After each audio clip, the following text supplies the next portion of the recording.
મૂંગા જીવો માણસને આધારે જ છે. આ બિચારી કીડીઓ મકોડા માણસ દ્વારા કાંઈક મળે છે ને ખાય છે. અમારા ગુરુ મહારાજ કહેતા, જયંત મુનિ મહારાજ, કે થોડી એંઠવાડ થાય તો વાંધો શું છે તમને? વહેલા એમ કહેતા, શું વાંધો છે? આ એંઠવાડ પણ કોઈ પામશે, એમ કહેતા.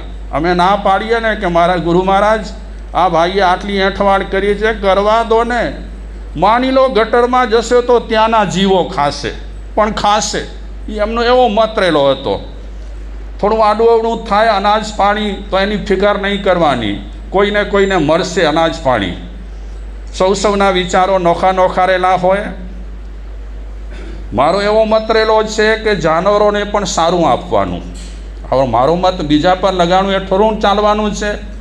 જે રીતે આપણને સારું ખપે છે, ગરમા ગરમ ખપે છે, શુદ્ધ ખપે છે, કાચું પાકું નથી ખપતું, તેમ જાનવરોને પણ આવું જ દેવું જોઈએ જો આપણને એવું ફળ ખપતું હોય તો. અને ફળ વગર આપણે કાંઈ કરવા માગતા હોઈએ તો પણ માણસને જે ચીજ આપવી હોય તે ક્વોલિટીવાળી આપવાની, હલકી ચીજ ના આપવાની. અમારા ઘણા લોકો વિચારકો એમ પણ કહે છે કે જે ગાયને આપણે આરાધ્ય માનીએ છીએ અને આપણે એમ કહી રહ્યા છીએ કે ગાયમાં આટલા દેવતા રહેલા છે, તો એ ગાયને તમે એંઠવાડ શું કામ આપો છો? જો એટલા દેવતા વસતા હોય અને એ ગાય પર તમને અહોભાવ રહેલો હોય તો એઠું જૂઠું તમે કેમ ગાયને આપો છો? તમને તો ખબર છે ને કે એમાં દેવતા રહેલા છે. કેટલા દેવતા રહેલા છે? હે, ઓછાએ નહીં, ઓછાએ નથી બતાવ્યા. 33 કરોડ દેવતાઓ ગાય મારેલા છે. અને આપણામાં કેટલા છે કાંતિભાઈ? અરે એ કહેવાય પાતે ગો કરતાં પણ સારા આવ્યું ને. આપણે તો ગાય કરતાં સારા છીએ, એટલે આપણામાં ખુશાઈલભાઈ કેટલા દેવતાઓનો વાસ છે? કોકને પૂછી લેજો, મને ખબર નથી. હા, તો કહેવાનો તાત્પર્ય, આપણે સારું આપીએ તો આપણને સારું મળે, નરસું આપણે આપીએ તો આપણને તે રીતે આપણને મળે. તો આ બિચારા બંને ભાઈઓ એકબીજામાં મસલત કરી લે અને હલાવ્યા રાખે ગૌશાળાને. કેટલાક ટાઈમ પછી શેઠને ટાઈમ મળી ગયો, એટલે શેઠ વિચારે છે આજે નિરાતે મારે ગૌશાળા જોવી. ઘણા ટાઈમ પછી આજે શેઠ ગૌશાળામાં આવ્યા અને પૂજારી અને જુગારી ગમે તે કારણસર ત્યારે હાજર થઈ ગયા હતા. એ માણસોને ગંધ ગમે ત્યાંથી આવી જાય હો, એ ગોઠવણ કરી નાખે કે અજચીવાળા અહીં જરાક પાંગે વતાણું પહોંચો કે પણ ટાઈમસર અને રોજ બરાબર સમય એની કે ડ્યુતા. તો એ બંને જણા આવી ગયા છે. શેઠ પેલા ઓફિસમાં આવ્યા, થોડી ઔપચારિક વાતો કરી અને પછી કીધું કે આજે મારે જાનવરો જોવા છે, એમની હાલત જોવી છે. તો બંને જણાને 7-5 થવા લાગ્યું કે અહીં શેઠ નૈરિંદા જાનવરે કે. અને અત્યારે તો એ સમજતા હતા કે જાનવરોની હાલત ખપે તેવી નથી. બિચારાને 7-5 થયું છતાં શેઠ સાથે જાનવરોની મુલાકાત લેવા માટે ચાલે છે. એક જાનવરને જુએ છે શેઠ. અરે સાવ હાડપિંજર, એક જાનવર હાડપિંજર. બિચારા કેટલાક તો મુર્દાલ પડ્યા હતા આમ ને આમ. શેઠ કહે પૂજારીને કે તમે આ શું કર્યું? સંભાળ નથી રાખી, ઘાસચારો નથી આપ્યો, પાણી નથી પાયું,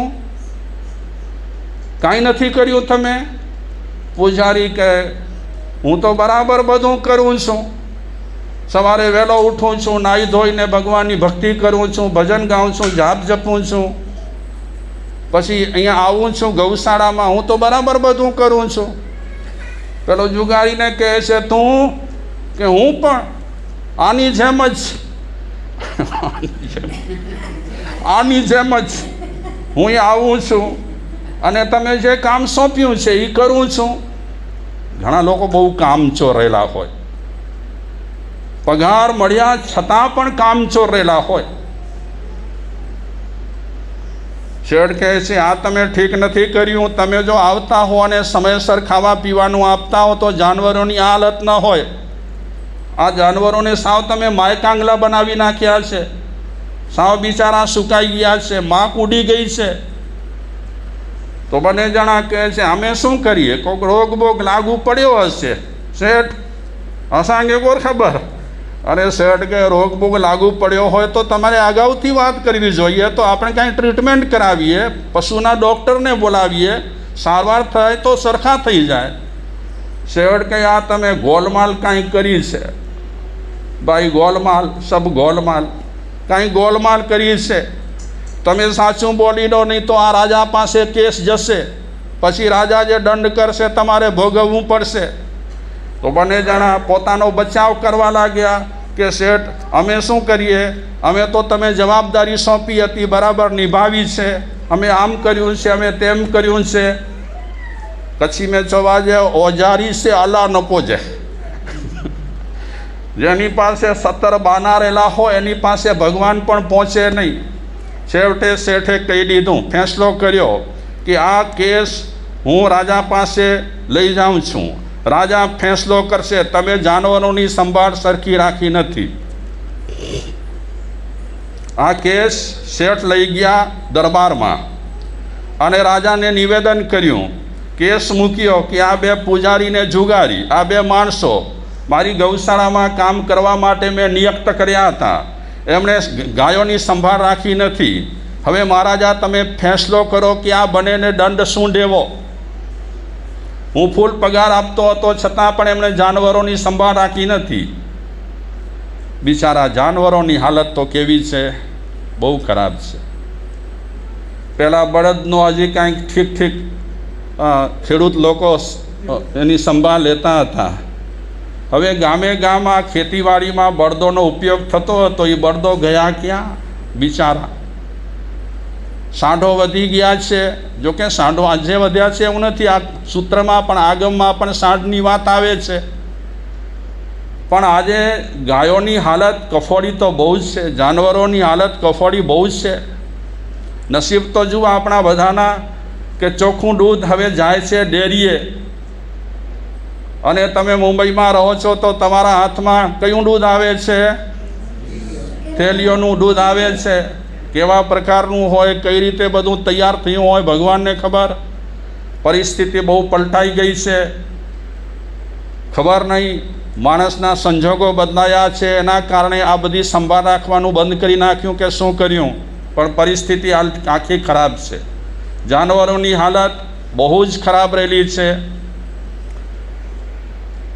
કુરલ નામનો એક દિગંબર ગ્રંથ રહેલો છે, કુરલ ગ્રંથ.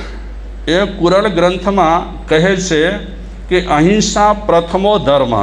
જેમ આપણે બોલીએ છીએ ને અહિંસા પરમો ધર્મ, તેમ આ શ્લોકમાં કહે છે અહિંસા પ્રથમો ધર્મ, સર્વેષામિતિ સન્મતિ, ઋષિભીર બહુધા ગીતમ સુનૃતમ તદનંતરમ. આ કુરલ નામના ગ્રંથમાં કહે છે કે અહિંસા છે એ પહેલો ધર્મ રહેલો છે. અને એ અહિંસા નામનો જે પહેલો ધર્મ રહેલો છે એનું મહિમા ગાન ઋષિ મુનિઓએ પણ કરેલો છે. સત્ય ધર્મ પછી છે, પહેલાં અહિંસા ધર્મ રહેલો છે. અહિંસા ધર્મ પછી બીજું સ્થાન મળ્યું છે કયા ધર્મને, સત્ય ધર્મને બીજું સ્થાન મળ્યું છે. આમ જોવા જઈએ તો હિંસાના બલબૂથા પર કોઈ પણ જગત ઊભેલો હોય, કોઈ પણ દેશ ઊભેલો હોય, હિંસાના બલબૂથા પર એ દેશમાં ક્યારે પણ શાંતિ સ્થાપિત થઈ શકતી નથી. હિંસાના બલબૂથા પર કોઈ પણ દેશમાં શાંતિ થપાઈ હોય એવો કોઈ દાખલો હોય તો કેશવજીભાઈ કહો કે હિંસા આચરી કરી હિંસાના બલબૂથા પર એ દેશમાં શાંતિ છવાઈ ગઈ છે કોઈ દેશ એવો? આજે એક દેશ પર તમે નજર કરો, જ્યાં જ્યાં હિંસા છવાયેલી છે ત્યાં એ તે દેશોમાં કંઈક સમસ્યાઓ જડબા ફાડી કરીને ઊભેલી છે કે નહીં? કેવી ઊભેલી છે? અને અહિંસાનો માર્ગ આજે નહીં તો કાલે લોકોને અપનાવવું પડશે. જેમને શાંતિ ખપતી હશે એના માટે અહિંસા સિવાય શાંતિ માટે બીજો કોઈ માર્ગ નથી. બોમ્બના બનાવનારાઓને એક દિન પસ્તાવવું પડશે, મહાવીરના ચિંધ્યા રાહે જવું પડશે. એક ગીતમાં કહે છે કે લોકો એમ કહે છે કે માણસોને બોમ્બ ફેંકી કરી અને મારી નાખો, પ્રજાની કચ્ચર ઘાણ કાઢી નાખો, આવું કહેનારા છે એમને એક દિવસે પસ્તાવવું પડશે. કારણ કે આવું જે કરી રહ્યા છે એ લોકો બિચારા શાંતિથી જીવન જીવી શકતા નથી. અશાંતિ અરેરાટી સિવાય કાંઈ નથી. તો એવા લોકોને પણ એક દિવસે પસ્તાવવું પડશે. અને એક દિવસે કયા માર્ગે જવું પડશે? મહાવીર ચિંધ્યા રાહે જવું પડશે. મહાવીરે કયો માર્ગ ચિંધ્યો છે? અહિંસાનો માર્ગ ચિંધ્યો છે. તો અહિંસા તો જબરદસ્ત એક ભાવ રહેલો છે. આખા વિશ્વમાં શાંતિ સ્થાપવા માટે આ અહિંસા સિવાય કોઈ ઉપાય નથી. અને અહિંસા છે એ જગતની માતા રહેલી છે. મહાવીર ભગવાનની ઓળખ પણ અહિંસાથી છે. મહાવીર ભગવાનની ઓળખ શેનાથી છે? અહિંસાથી છે. અને ડગલે પગલે આપણે આગમોમાં જોઈએ ને તો અહિંસાની જ વાતો રહેલી છે. હિંસાને નિવારવાની વાત કરી છે, હિંસાથી દૂર રહેવાની વાત કરી છે. વિપાક સૂત્રમાં પણ જે 2 વિભાગ આપ્યા છે, દુઃખ વિપાક સૂત્ર અને સુખ વિપાક સૂત્ર, એમાં દુઃખ વિપાકમાં તો એ વર્ણન આવે છે કે જેમણે હિંસા આચરી તે લોકો દુઃખી થયા, અને જેમણે અહિંસાનું પાલન કર્યું એમના જીવનમાં, એમના દેશમાં, એમના રાજ્યમાં શાંતિ રહી. તો શાંતિ સ્થાપવા માટે આના સિવાય બીજો કોઈ પણ રસ્તો નથી. કયો રસ્તો છે? કયા માર્ગે જવું પડે? માત્ર અહિંસાના માર્ગ સિવાય બીજો કોઈ શાંતિ માટે માર્ગ નથી. હોય તો કાંતિભાઈ તમે બતાવો કે એક તરફ યુદ્ધો ચાલુ હોય, એક તરફ લડાઈઓ ચાલુ હોય, એક તરફ બોમ્બમારો ચાલુ હોય, અને બીજી તરફ એ દેશમાં શાંતિ છવાયેલી હોય. શક્ય છે? બની શકશે? એક બાજુ બોમ્બ મારો અને બીજી બાજુ શાંતિ. થઈ શકશે શાંતિલાલભાઈ? હા, શાંતિલાલભાઈ? શક્ય નથી. તો હવે આ કેસ ક્યાં ગયો છે બંનેનો? રાજા પાસે. પેલો પૂજારી છે સારું કરતો હતો ને, તમે ફરી એક વખત છેલ્લી વખત પૂછું હું, આ પૂજારી છે સારું કરતો હતો ને, પૂજા પાઠ ભજન કીર્તન જાપ અનુષ્ઠાન બધું કરતો હતો ને પૂજારી, આ વિજયભાઈ પૂજારી? હે, ચાલો આપણે ત્યાં ચાલીએ દરબારમાં. કેસ ત્યાં દાખલ થઈ ગયો. ગામમાં ખબર પડી કે શેઠે 2 લોકો પર કેસ માંડ્યો છે. તેમાં એક છે જુગારી અને બીજો છે પૂજારી.